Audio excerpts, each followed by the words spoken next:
Ludovic, tu me disais que vous vous intéressez au passé contemporain. Oui, tout à fait.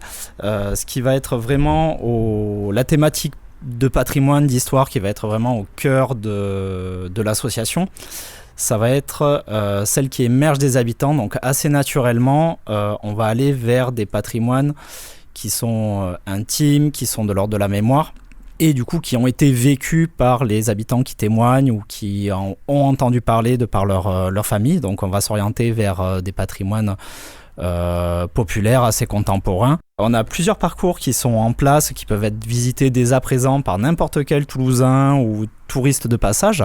On a 5 bornes qui permettent de découvrir le quartier de Rennery en faisant le tour du lac. On a 5 bornes qui sont sur les quartiers Minimes, Nègre-Neisse, Bourbaki, qui là vont permettre aussi de découvrir ce quartier et vont être plus axés sur le patrimoine maraîcher par exemple, ou sur le développement, l'urbanisation de Toulouse. On a également 5 bornes à Ampalo, donc dans le quartier Ampalo, et prochainement on a 6 bornes qui vont être installées sur le quartier Lavache, Barrière de Paris, donc la Salade. Ça c'est pour les parcours de bornes historiques. On a aussi des parcours audio qui peuvent être faits où il n'y a pas de matérialisation dans l'espace public, mais qui peuvent être faits à travers l'écoute de podcasts. Donc là on va avoir tout un parcours sur le quartier Rangueil-South-Long où on peut écouter les habitants témoigner, raconter leurs anecdotes.